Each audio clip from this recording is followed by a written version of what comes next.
Hello, my name is Irene de Higes Andino. I work at Universitat Jaume I in Castellón, and my email address is dehiges@uji.es, dehiges@uji.es. My presentation in this international conference Media for All, Sketching Tomorrow's Mediascape, is entitled Radius of the Best Translation, Information Management in Audiovisual Translation.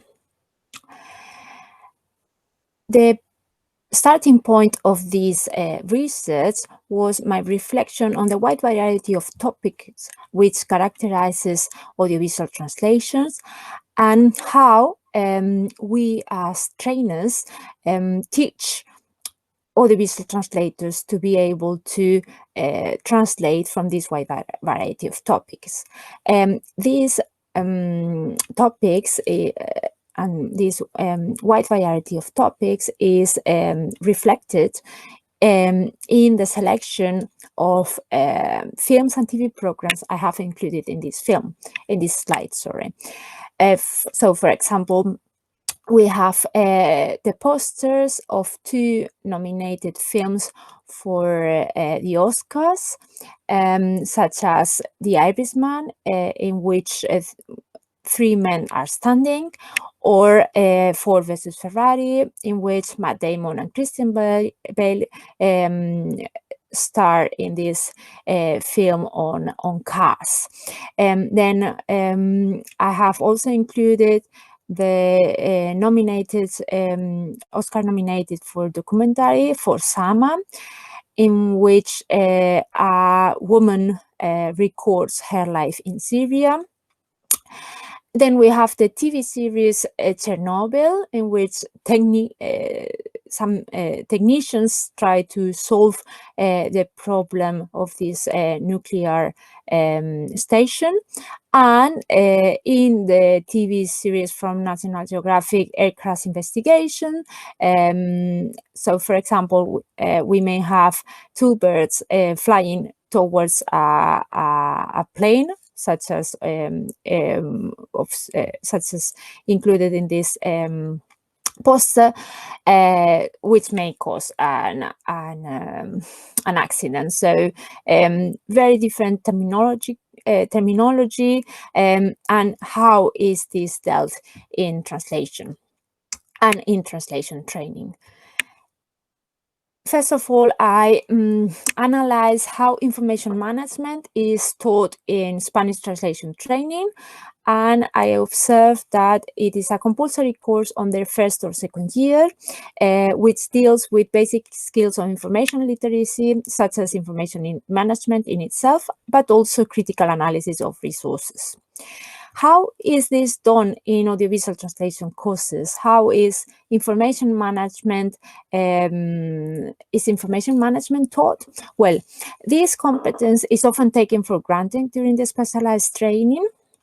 And it is only mentioned when correcting some translation or when trainers observe a mistake. However, as Matamala 2008 pointed out, students must improve their documentation skills and must be able to undertake terminological searches in any subject in a very short period of time. This is the reason why I try to include or to think on some exercises I could include in my courses. But before suggesting this or designing these exercises, I decided to I made myself 4 research questions. First of all, how often does the translation brief limit the time devoted to documentation? The second one, may this limitation affect the quality of translations? Third, is there a difference on how translators manage information due to their experience? And finally, do translations use recurrent information resources? To answer these questions, I designed a questionnaire together with Dr. Laura Mejías Climent, who also presents some of her results in this panel. And we sent this questionnaire to the Spanish Organization for Audiovisual Translation, ATRAE, and also we published it in Twitter last January 2020. In total, 46 translators specialized in dubbing, voiceover, and subtitling answered this questionnaire, and this is the data I present today. Mainly, these translators were from English and French into Spanish, but it was not their only language combination. Some of them also translated from Chinese or translated into Catalan and Basque and Galician.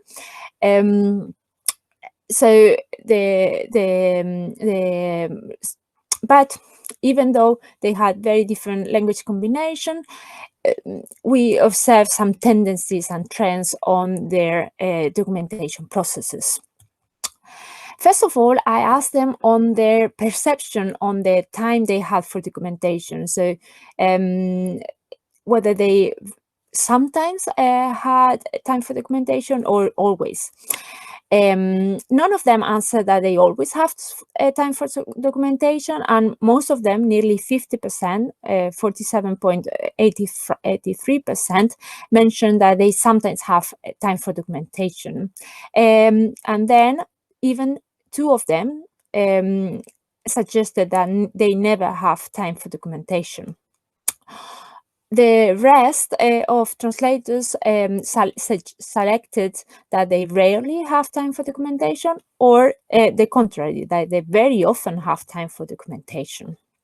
But most of them, as I said, suggested that they sometimes have time for documentation. When I asked them specifically on the time spent on documentation on a feature film, I would like to mention here 4 comments and 4 topics that arose. First of all, they found some of them found that it was a very difficult question to answer because they do documentate while translated, so they're not much aware on how much time they spend on documentation. Then they also mentioned that even though I made a question on future film, it all depends on the audiovisual text. So they said that, for example, teen series are very much easier to translate than a crime film. But the most interesting topics that arose while answering this question was the fact that time spent on documentation depends on the time available for the translation. And this idea that translation briefs are usually very have to be delivered soon may affect the time for documentation. And also, some of them suggested that the time for documentation may depend on the rates. And this made me think on the term coined by Ferrer Simon in 2012, slave translator. She suggested that depending on the rate that translators accept, so if translators accept lower rates, they have to work much more in order to be able to live from translation. And that definitely affects time available for the translation and, in consequence, time available for documentation. So these 4 ideas were very much interesting for me and made me think on the reality of audiovisual translators. Even though it was a difficult question to answer, nearly 60% of them suggested that they either have 1 to 2 hours or 2 to 4 hours. And even some of them suggested that they never have time for documentation, and less frequently they have time to spend half a day working on terminological searches, or even more than 1 day. My second research question was whether this limitation of time affected quality of translation. I have to say that I did not directly ask this to translators. However, some of their comments, which I include in this slide with my translation, made me think that it is a topic that could be further research, because one translator said documentation is done in far from ideal conditions, and another one said that time for documentation is not enough, but the translation is sent on time. So if these two translators think that documentation could be done better, this may mean that they're not always sure about the precision and the exact translation they have added. So they have to send the translation on time, and they try to do their best job. But if they had more time for documentation, they may send a better translators. Who knows? As I said, I think this is an interesting research topic. I also asked them on the translation problems that made them spend more time on documentation, and there are two main problems that made them look for the best translation solution, and this is jargon and terminology. On a second level, poems and songs, cultural references, intertextual references, dialects, humor, non-scripted parts, and phraseology also make them spend time on documentation. However, as I said, it is terminology and jargon, the ones in which they are more in which they more agree. In a third level, cinema adaptations, measure transformation, register variations, taboo language, and correspondence exchanges make them spend some time documenting. But again, it is terminology and jargon in which they most of them agree. I also asked them on the kind of audiovisual text that make them documentate more, and here there is a clear winner. Nearly 90% of translators suggested that documentaries are the kind of audiovisual text that oblige for more documentation. In a second level, we can find fiction series and features films, but they also added some comments, and they suggested that fiction series and feature films are more difficult when they have terminology. So, for example, they suggested that crime films or films on with judgments are more difficult to translate than other ones. And in a third level, so TV programs, corporate video, trailers, infomercial, and short films. I also asked them about the text gender, and again, we have the fact that documentaries is the text gender that they mostly agree on. So this is much related with the kind of audiovisual, and also with the translation problems. If you may remember, jargon and terminology were the most the most frequent translation problems, and we find specifically many terminology in documentaries, and sometimes also jargon if the interviews are with people from a specific field. On a second level, in the text gender, we find historical and science fiction films, and then finally comedies and reality shows.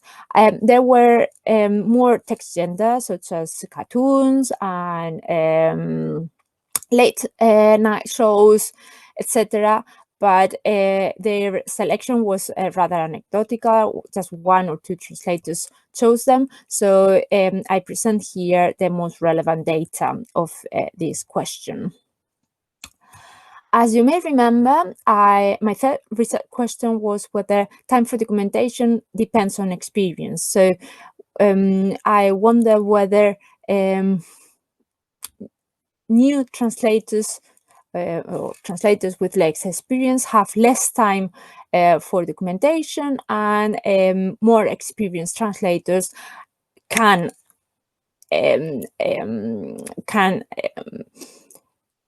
documentate more because they have better translation briefs. And this is something that is quite interesting. So 18 translators had between 1 and 5 years of experience, and half of them said that they sometimes have time for documentation.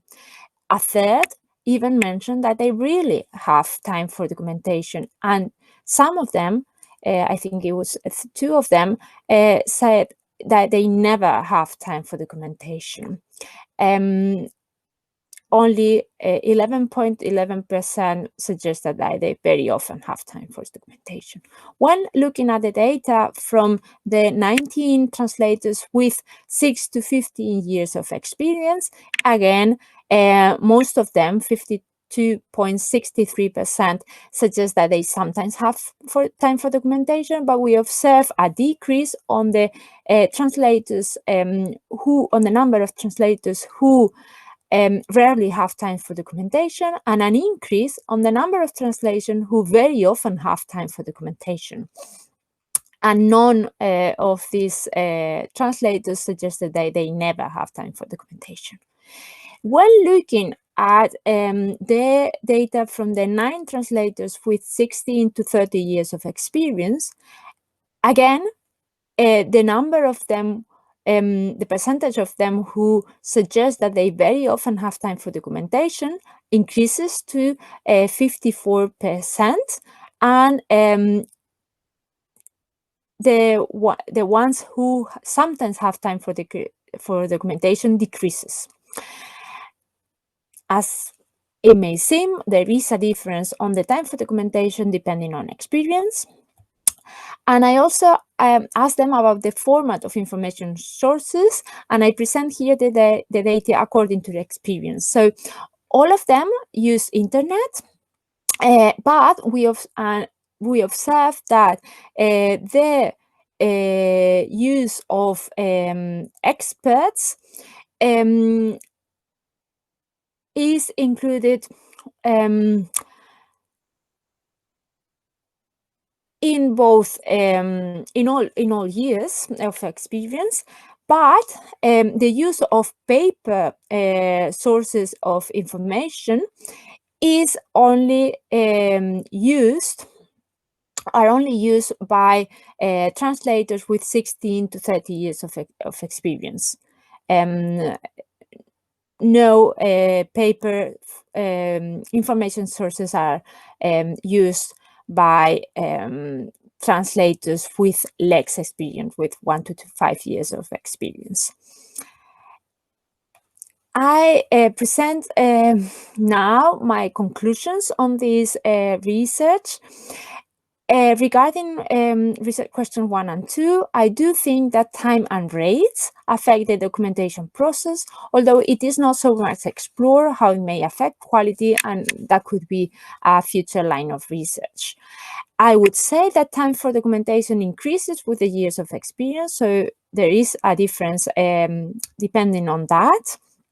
And I also think that paper resources of information are more frequently used by experienced professionals. And even though internet is the main source of information, they do suggest that they have access to different dictionaries, forums, institutional webs, etc. So I did not present here data on the specific sources of information, but all of them agreed that internet opened the availability of sources of information. Here comes my presentation to an end. I would like to thank you, all of you, for your attention, and I am very keen on hearing your comments, suggestions, and also answering any questions you may have. Thank you.